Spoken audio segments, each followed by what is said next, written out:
Guys, मेरा नाम है पीयूष बत्रा। आपका ऑटोटेक वर्क्स में स्वागत करता हूँ। आज के इस वीडियो में मैं आपको कंप्रेशन रेशियो काफ़ी डिटेल में एक्सप्लेन करूँगा, तो चलिए जल्दी से स्टार्ट करते हैं। कंप्रेशन रेशियो पढ़ने से पहले हमें कुछ टॉपिक्स समझने पड़ेंगे, कुछ टर्म्स समझने पड़ेंगे। वो है TDC,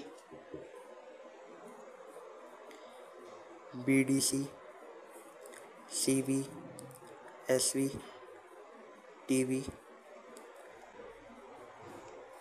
TDC बोले तो top dead centre, BDC bottom dead centre, CV clearance volume,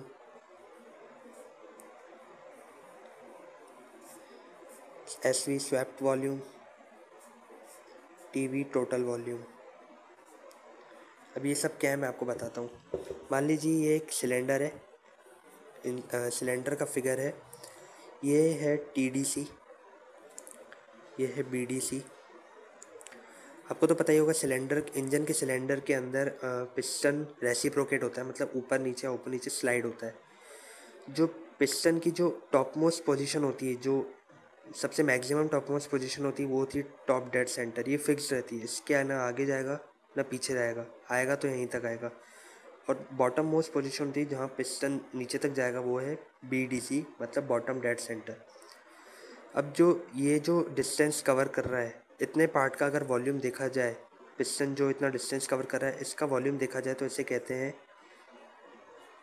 SV, यानी स्वेप्ट वॉल्यूम। और जो इतना एरिया रहा, ऊपर जो वॉल्यूम रहा हुआ है, इतना हिस्सा रहा हुआ है, यहाँ पर होता है सारा प्रोसेस। जो भी फ्यूल होता है, इग्नाइट होता है, फ्यूल और एयर का मिक्सचर का कंबशन जो होता है, वो इस एरिया में होता है। इसे कहते हैं, इसके वॉल्यूम को कहते हैं क्लियरेंस वॉल्यूम, CV। इसे कंबशन चैम्बर भी कहते हैं, इसलिए इसका नाम कंबशन चैम्बर वॉल्यूम भी इसे हम कह सकते हैं। और इन दोनों का सम टोटल वॉल्यूम कहलाता है। TV equals to CV plus SV। CV बोले तो clearance volume, SV swept volume. अब मैं आपको बता रहा था कंप्रेशन रेशियो क्या होता है। अब देखिए, आपको तो पता ही होगा कि जब इनलेट वॉल्व खुलता है, तब यहाँ पर चार्ज यानी कि एयर और फ्यूल का मिक्सचर अंदर आता है, सक्शन प्रोसेस होती है।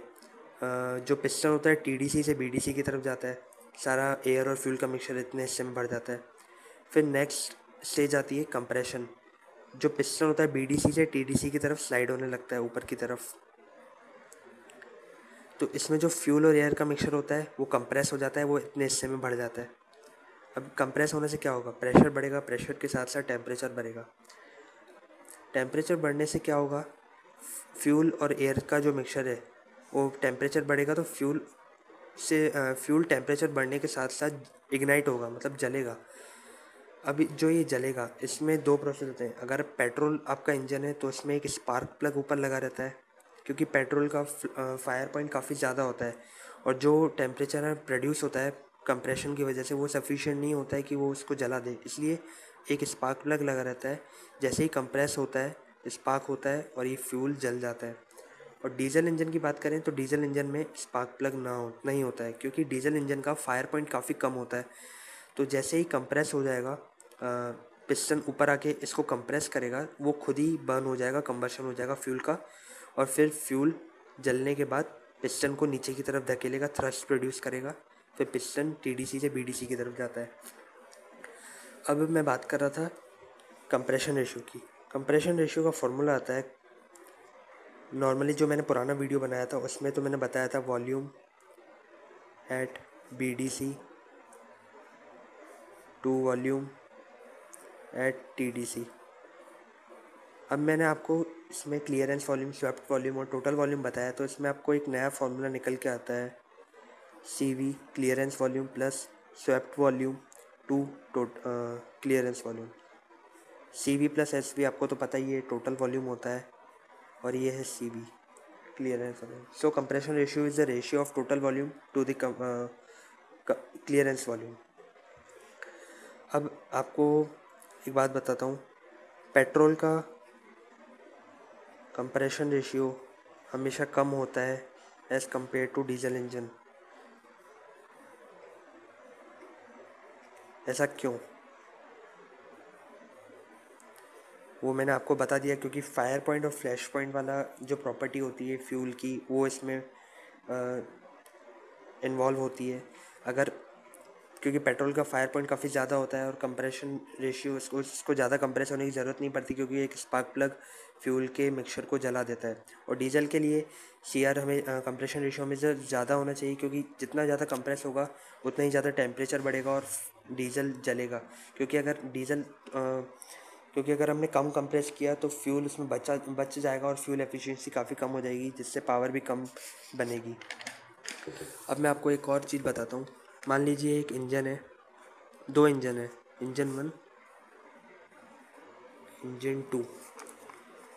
इंजन 1 का सीआर है, मतलब टोटल वॉल्यूम मान लीजिए 100 है और क्लियरेंस वॉल्यूम 10 है, तो इसका कंप्रेशन रेशियो निकल गया 10:1। और इंजन 2 का सीआर निकालें तो अगर मान लीजिए इसका टोटल वॉल्यूम 120 है और अगर इसका क्लियरेंस वॉल्यूम 8 है, तो इसका कंप्रेशन रेशियो आएगा 15:1। तो कौन सा बेटर इंजन है कंप्रेशन रेशियो के according? Engine 2 is better, because उसका कंप्रेशन रेशियो ज़्यादा है। जितना ज़्यादा कंप्रेस होगा उतना ज़्यादा फ्यूल जलेगा, उतना ज़्यादा पावर प्रोड्यूस होगा, फ्यूल की वेस्टेज कम होगी, ये मैटर करता है। पर बट इसकी भी एक लिमिट होती है। अगर आपने 15:1 इसकी लिमिट है, आपको लगा कि यार मेरा फ्यूल, मैं चाहता हूँ कि मेरा ज़्यादा फ्यूल जले, आपने 16:1 इसका कंप्रेशन रेशियो कर दिया, तो इससे काफ़ी डिसएडवांटेजेस भी होते हैं। इंजन के पार्ट्स को काफ़ी हार्म पहुंचेगा, ऐसा नहीं होना चाहिए। लिमिट के अगर आप बाहर गए तो इंजन के पार्ट्स में डिफॉर्मेशन प्रोड्यूस हो जाएगा। जैसे जो कनेक्टिंग रॉड होती है वो बैंड हो सकती है, या क्रैंकशाफ्ट है उसमें डिफॉर्मेशन प्रोड्यूस हो जाएगा, जिसकी वजह से जो उसका रिवॉल्यूशन है वो इंजन रिवॉल्यूशन काफ़ी ख़राब हो जाएगा। तो ऐसे में इंजन ही बदलना पड़ेगा। ऐसी प्रॉब्लम आ गई तो अगर कनेक्टिंग रॉड टूट गई तो कनेक्टिंग रॉड बदलनी पड़ेगी। तो इसलिए लिमिट के अकॉर्डिंग काम करना चाहिए। आई थिंक आपको सब समझ में आ गया होगा। अगर मेरा वीडियो पसंद आया हो तो लाइक कीजिए, सब्सक्राइब कीजिए और शेयर भी कीजिए अपने दोस्तों के साथ। Thank you.